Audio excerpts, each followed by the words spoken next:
Okay, so we're back and we're still on the same scene here and just working through this and trying to cover every angle here so you can get a good idea of some production workflow techniques for lighting with Mentor-Ray in exercise 7. All right, so next thing we're going to do is we're going to do something called tone mapping. Tone mapping, a lot of people in the architectural and the visualization fields are familiar with what tone mapping is.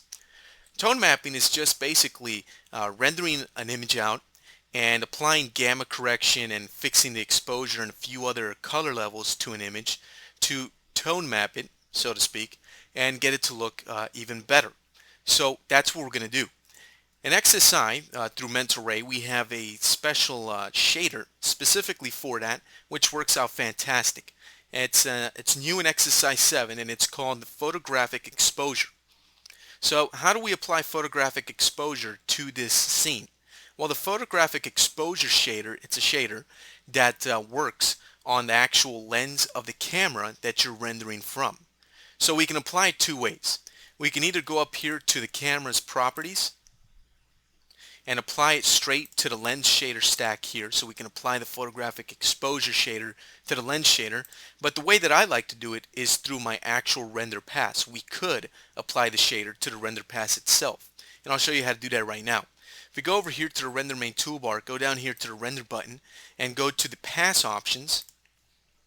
You can adjust the options here and parameters for the current render pass, which is by default called default pass. If we go over here to the tab called Pass Shaders, we'll notice that we have an environment shader already called MIA Physical Sky. This is the actual sky shader that's in the background. And if you select it and click on Inspect or just double click on it in the list, you can open up the PPG for the physical sky shader. So you can actually change here the color of the sky, the intensity of the sky, all kinds of different things. You can actually affect the way that the sun looks and so on and so forth. This was covered in a previous tutorial, Introduction to Mentor-Ray, and every parameter was covered pretty in depth, so I'm not going to go over this now.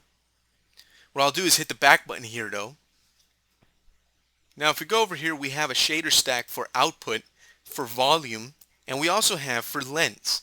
By default, the option is set to use only the camera lens shaders. That means that when we render out, XSI is going to render out with the lens shader that's attached to the actual camera, which we saw over here. But that's not what we want to do. So let's change our option to overwrite camera lens shaders. This will allow us to place a lens shader at the pass level, which will overwrite any camera lens shader we have applied to the camera. Since we don't have any shaders applied to the camera anyways, it's not going to make a difference. So I'll go over here and I'll click on Add to add a lens shader to the actual pass.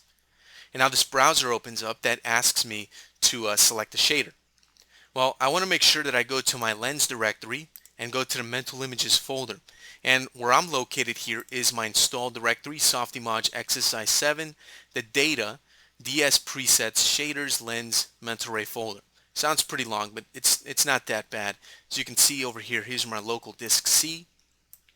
Goes down here to Softimage, and then we can come all the way down here to our Mental Images folder here, where we can find the MIA photographic exposure shader, and that's the one that we want. So I'll click on OK after selecting it, and here it is in my list. If I double click on it, I can open up its PPG and adjust some of the settings.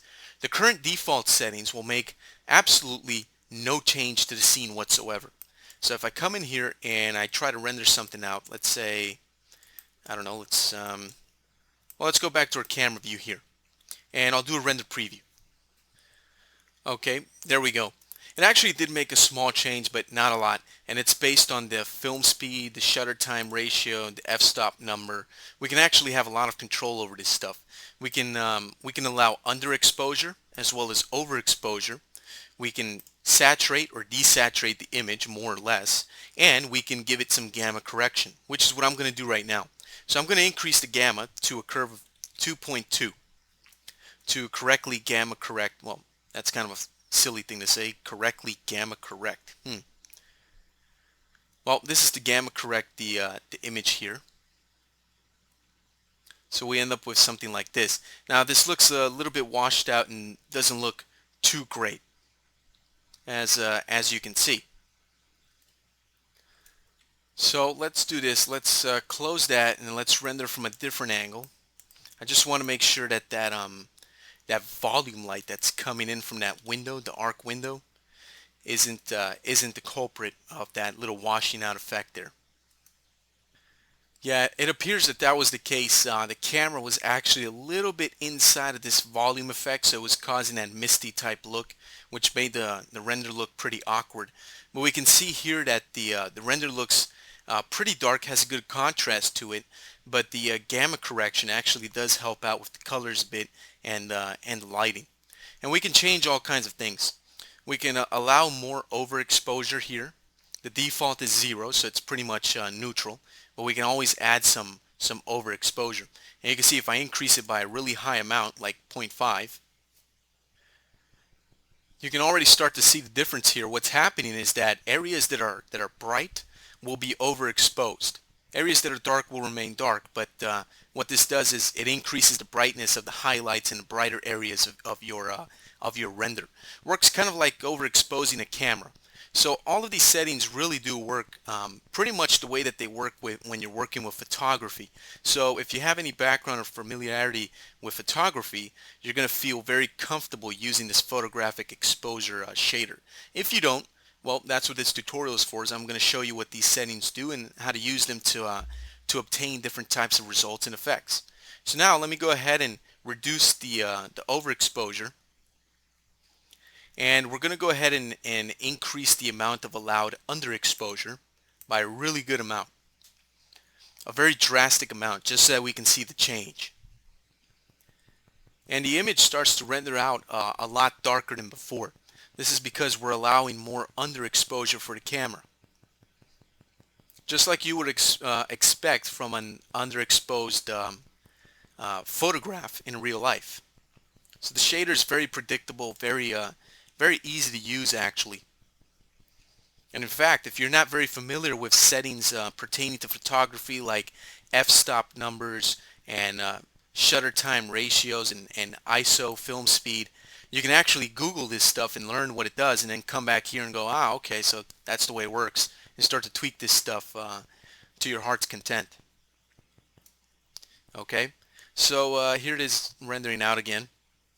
If I want to introduce some more color to the render, I can always come down here to the saturation parameter and I can increase the amount of saturation. If I want to reduce the amount of color and make it more of a monochromatic image, more grayscale, I can reduce the amount of saturation. So let's go ahead and increase the saturation to say 1.5, which is going to be a pretty good saturation amount right there. And that's going to make our colors pop out a little bit more. It's going to give us a more colorful image, as you can already start to see with the render.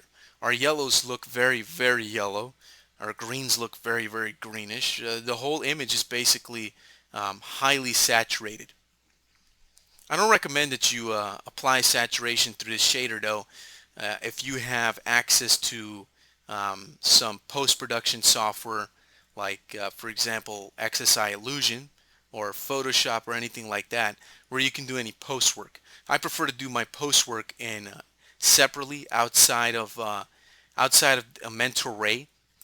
Actually, I like to use XSI Illusion. It's a great compositor that comes with XSI. So I'm going to switch the saturation back to 1, and I'm going to leave all these settings alone. We do have one more setting that I want to show you though, and that's called vignetting. And this setting is it's simply awesome. It works just like vignetting on an actual photograph or on film. Let me show you what it does. The default setting is 1. I'm just going to let this render. Okay, so it's finished rendering. I'm going to lock this render down, and what I'm going to do is I'm going to increase this this parameter here for vignetting, and I'm going to practically max it out, and then I'm going to render again, and we're going to compare and contrast the two so you can see the difference here. Okay, let me lock this render down as well. You can see clearly the big difference here. What vignetting does, it basically darkens the outside edges of the image in sort of this oval shape, which looks fantastic. A lot of movies use this effect. A lot of photographers use this effect. Even some video games, some next-gen video games now are starting to use this effect as a process on their lens shaders to create this awesome mood for their actual games and environments, which looks great. So here's the image on the left without it, and here's the image on the right with it. As you can see, it looks very moody, looks very interesting. Obviously, it's not super realistic, but it adds this nice ambiance to your render and can add a pretty good touch. Usually, most people will create this in post. So they'll go in Photoshop and do this, or in some kind of post-production software like Fusion or anything like that. In this case, you can use the photographic mental ray exposure shader to get this done straight out of your mental ray shaders. Out of your mental ray renders. So there you go. So it's a pretty neat little feature. I recommend you take advantage of it. Okay, so let me set this back to 1. I'm going to show you one more thing here with this shader. We have down here preview image, and it's off by default.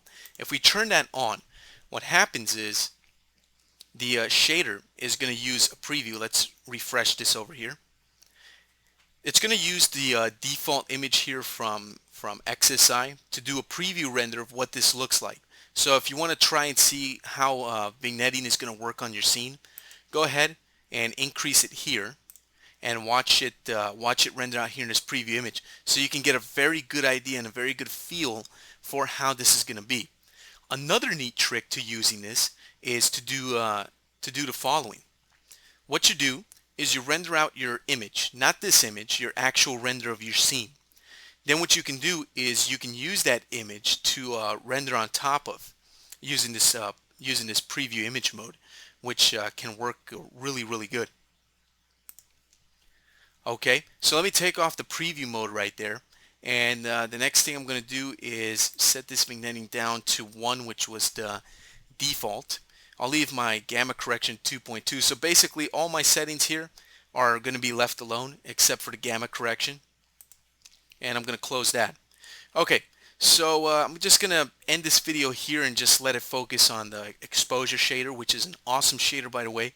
Recommend you use it as much as possible whenever possible, because it really makes a huge difference for your rendering and your lighting.